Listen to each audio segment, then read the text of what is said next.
Hello, my name is Jessica. Welcome back to Arts Etobicoke's data cleaning and visualization tutorial. This is the second part of a two-part video series where we learn how to first clean and then visualize our data using Google Sheets and Looker Studio.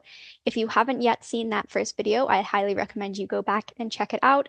You can follow along and download the data set that we've prepared on our website as part of our Digging into Data learning module. In this video, we'll be learning how to create a dashboard using Looker Studio. And first, let me give you a sneak peek of what we'll be working towards today. So here is the dashboard that we'll be creating today using Looker Studio. Looker Studio is a Google product similar to Microsoft's Power BI and Tableau. It's free and it lets you create dashboards like this one where you can visualize your data and share it with others. At Arts Etobicoke, we use Looker Studio dashboards that are connected directly to Google Sheets. And that means whenever we input or change anything in that Google Sheet, we can automatically see those updates reflected in the dashboard. And this saves us time, but it also still lets us visualize and share our findings, both within our team and with others as well. As I mentioned, if you'd like to follow along with this video, you can go ahead and download the sample data set, clean it, and then rejoin us. As we can see here, we've got a couple charts available. This sample data set visualizes registration data for an arts organization located in West Toronto, and specifically registration data for 5 workshops that they offered throughout 2024. On the bottom left here, we can see a breakdown of the attendance or the registration for those workshops. We also have a chart that breaks down the registrants by age group, a chart that breaks them down by city, and also a map that shows where our registrants are coming from. And along the top here, we have some filters. So this lets us play around and filter all 4 of these charts here by age group. So we can say, take a look and see where folks aged 40 to 49 are coming from in the city, and what, if there are any trends in terms of what workshop they're registering for. So now I'm going to take us briefly through that sample, that clean sample data set just for a refresh. Then we'll go ahead and jump in to create the dashboard. So this is the sample data set that we just cleaned. Because it is a sample data set, it's probably much smaller than some of the data sets you'll be working with, but there's a couple things that I'd like to highlight before we jump in to create that dashboard. So down on the bottom here, you'll see that we have a worksheet for our raw data and then a worksheet for our clean data. Along the top here, we have the names of our columns, and each column corresponds to one distinct data type. So for example, we have ID, we have the date of the workshop age group, city, postal code, and province. Okay, so now let's jump in and create that dashboard. So to create a dashboard using Looker Studio, you'll want to navigate to lookerstudio.google.com. If you don't yet have an account with Looker Studio, you'll need to create one. It is easiest, I would say, because it is a Google product, to use a Gmail or Google account if you have one. If you don't, I think it's also possible to create a Looker Studio account and use it with a non-Google email. You'll also have to give it permission to access your Google Drive. And this is because if you, for example, are pulling data from your Google Sheets, Looker needs to be able to access that Google Sheet and pull that data across. So once you've jumped through those hoops, you might come to a screen that looks a little bit like this, and you'll want to find the blank report or the create report button. I'm going to select blank report. And then I'll be immediately prompted to connect a data set into my dashboard. So if we scroll down here, we can see a variety of data types that we could connect in. Because our data is held in a Google Sheet, we'll go ahead and select that one. And then you might see a list of all the spreadsheets that are held in your Google Drive. You can use the search function to search for that Google Sheet. But if you have just been cleaning it, it might be close to the top here. So we're going to select sample data. Then you have to confirm which worksheet to pull that data from. So as I mentioned, we do have 2 in our current spreadsheet. So we have the raw data, and then we have the clean data. And evidently, we'd like to connect the clean data in to this dashboard. And then lastly, we have a couple options here. So the first one is to use the first row as headers. And because the first row of our dashboard does have headers, we want to keep this selected.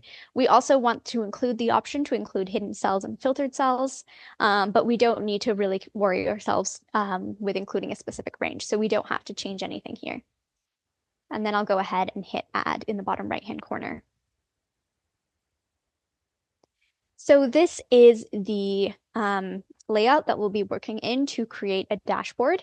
It's relatively similar to what you might find in any kind of Microsoft or Google tool, such as Word, Excel. We've got a panel along the top here with a couple different options that we'll take a look at some of them. And then we have our dashboard here in the center. Looker Studio will always automatically generate a chart for you. Most of the time, we'll go ahead right away and delete that chart. And then on the right-hand side here, we have two panels. So we have the data panel, and this will show you what data you have connected into your dashboard. So we can see here with this little icon, it shows us that we have a Google Sheet connected in, and then it identifies which Google Sheet and which worksheet specifically we're pulling this data in from. And then you'll notice down the side here, we have our dimensions, which are also the same as our column headers. So you'll really want to make sure whenever you're creating a data set using Google Sheets or Excel that your column headers are really clear, because it will help you a lot in this stage, knowing exactly what data you're pulling across to create a chart with. Our second panel to the left is the chart panel, so it will only appear when we have a chart selected. So I'll go ahead and reselect this chart here. And this is where we can adjust what dimension we're using to show in this chart. So selecting from any of these fields on the right-hand side, we can also adjust the metrics, so what we're using to measure in that chart. And here we can adjust kind of sorting and also filters as well. And so we have two toggles here. We have that set up, and then we can also adjust the style of the chart. So this is just as it sounds, adjusting fonts, colors, all of that.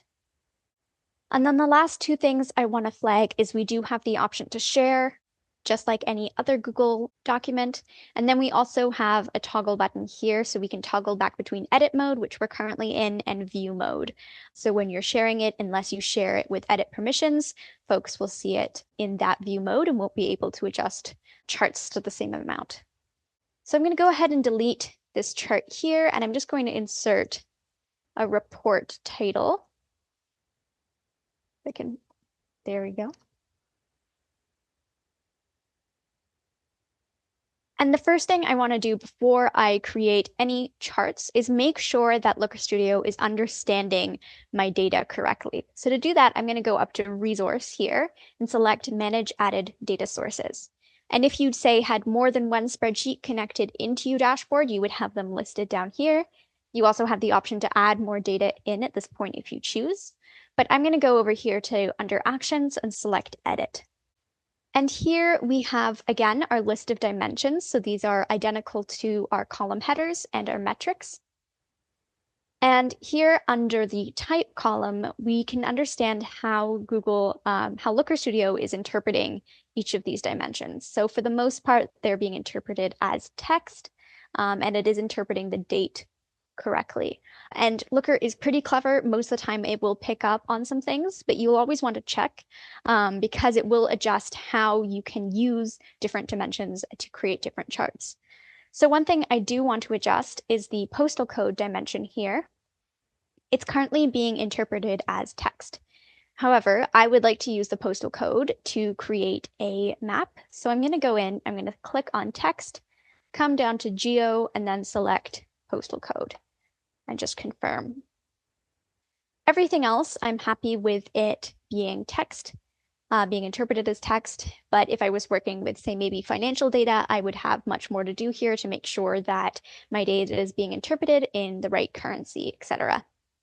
So I'm going to go up to the right-hand corner here, click Done, and then Close. So I'll just go ahead and add another title to my dashboard itself. I'll give it the same title here. And you'll see on the right-hand side, because we have this text selected, we can adjust font, bold text, just as we like. So after adding a title, I am going to then adjust the theme of the dashboard. So this is purely for visuals to make sure that my dashboard is engaging to look at. I'll go up and select theme and layout. I have, of course, a lot of different options here. I'll maybe scroll down and select this one right here. Then I'm going to go in and create our first chart. I'll go up to the panel at the top here, click Add a Chart. And I think I'm going to start with creating that map that demonstrates where folks who are registered are coming from across the city. So I'm going to select Bubble Map, and I can click and then drag to adjust it wherever I would like. So I'm going to click and drag. And because we've ensured that postal code is being interpreted by Looker as a geographic dimension, it has gone ahead and correctly picked the correct field for us. So we can see that here in field, location, postal code. However, if we didn't want to select postal code, we could go in and just drag and drop any of the dimensions that we chose. You'll notice, for example, when I input something that isn't a geographic dimension, I just get a blank map. So I'll go ahead and pull postal code back in here. I can adjust the size as I like. So I have a couple options here. I can alter, say, the color dimension, the size of the bubble, depending on the metric that I choose. I can alter the color metric. So what I'm going to do maybe is select color dimension, and maybe I want to break it down by, say, workshop. So I can see, depending on the different color, which workshop they registered for and where they're coming from. And you can see here, my map is a little small, but we can scroll through and see that each workshop corresponds now to a different color. We could make it a little bit larger here. And I could also adjust the colors as I like using the style function or adjusting the theme, again, just to make sure that it is visually accessible to everybody. The last thing I'll do is just add a title. So maybe this is registrant location. So the next thing I will do is maybe add a bar chart to show the breakdown by city. So I'm going to go to add a chart, select bar chart here. And you can see here that this time Looker has just selected a random dimension to represent in this chart. And at this point, it's chosen to represent the workshop dimension. So what I'll do is I'll go in here and just drag in and drop the city. And I can adjust the size here. I can also adjust the axis here to make sure that I can see all of the different cities that folks are coming from. And then say, for example, I wanted to alter this blue slightly. I could go up to style. I could select color by, and then either enter a custom color or just select one from one of the options. And then again, I'll go in and give it a title.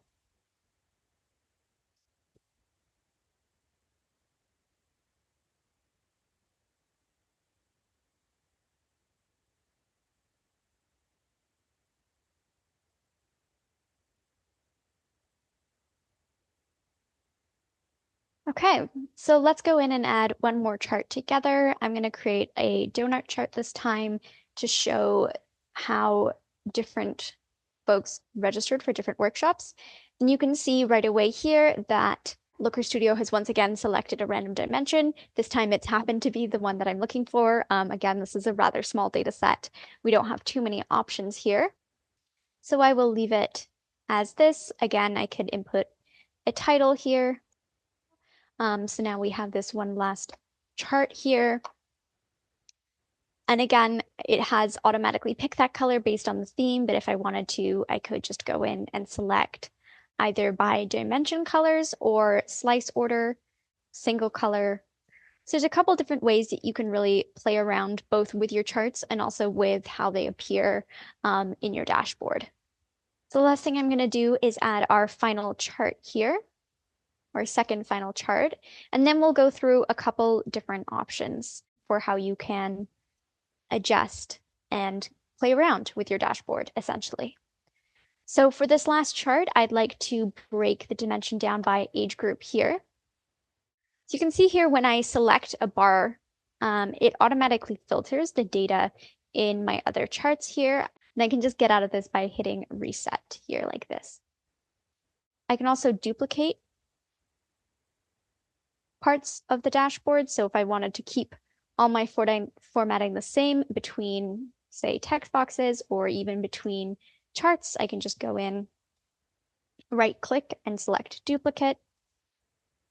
So then I have another chart here. However, you'll notice with this bar chart that breaks everything down by age group, I have a bar that is representing the null data. So this is where we don't know, the participant didn't input what age they were. And what we could do is what we did similarly with cities. So we could go in and select unknown, and then they would still be represented in that data, and we would make that change back in our Google Sheet. But I did want to go through an example of how you can filter your data within a chart specifically. So I'm going to select the chart. So I have these chart options here. And I'm going to scroll down to the filter section, which is right at the bottom, and select add a filter.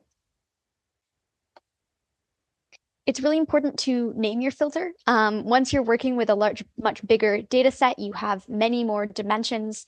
You might have multiple filters on the go that you'll want to be able to apply to different charts. Naming them at this stage will save you a lot of time in the future. So I'm going to call it the null age group filter.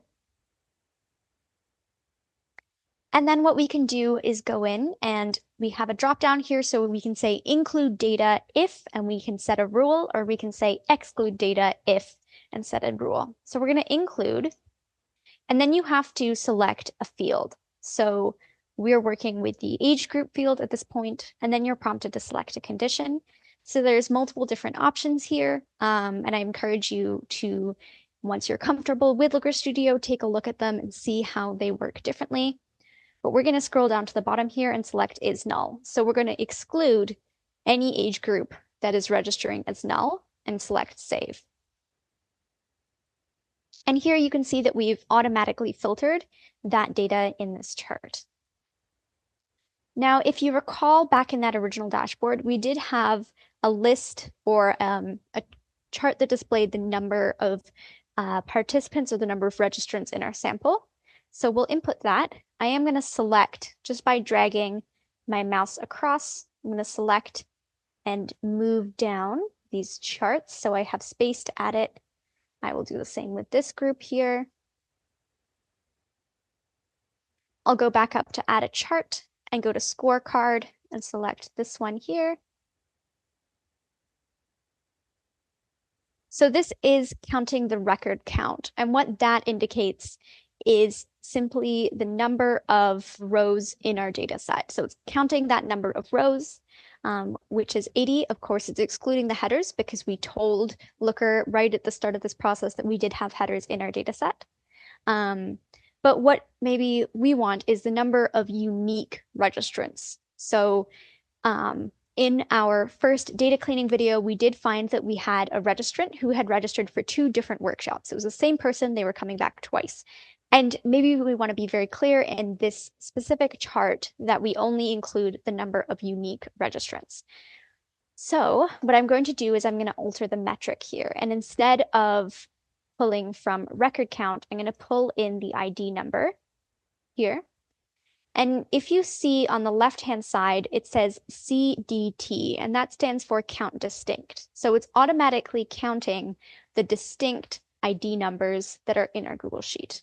If I click on this, I get a little edit icon.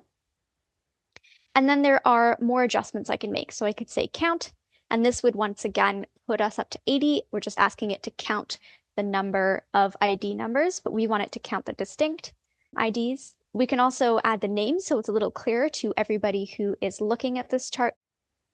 Right, so I'm going to label it as unique registrants. So we're counting the total values that only appear once. And then you can see that that's reflected up here in this chart. And what I could do is work through each of these charts and adjust the metrics. So I would decide on a case-by-case basis, and I would also make it pretty clear in the actual dashboard whether my metric is the record count or whether I would like it to be the unique registrant. The last thing I'm going to talk about today are filters. So we're going to go up to here and add control. And we're going to select drop-down list. And these, I should have said controls rather than filters originally, but these are controls that let you adjust what data you see in your data set. So we do have a limited number of dimensions here, but for example, it's selected city. So if I go up to the top here and then adjust, say that I would only like to see registrants from Etobicoke, I can immediately filter all of my charts. And this is very helpful for when you're sharing your dashboard with somebody. You're only letting them view the view function, which looks like this. They can still go in and make these adjustments and then reset to see everything back here. So that is a very, very brief introduction to Looker Studio. I hope it was helpful to see how you can begin to create charts. There's a lot of depth here, and a lot of different ways that you can explore, control, adjust your data. I do strongly recommend that if you start strong with a good, clean data set that you're confident in, you can then move into that visualization with confidence. It'll set you up and make it a lot easier to create engaging helpful dashboards. So I do hope you enjoyed. Feel free to check out any of our other resources that are part of the Digging into Data Learning module. And thank you for listening today.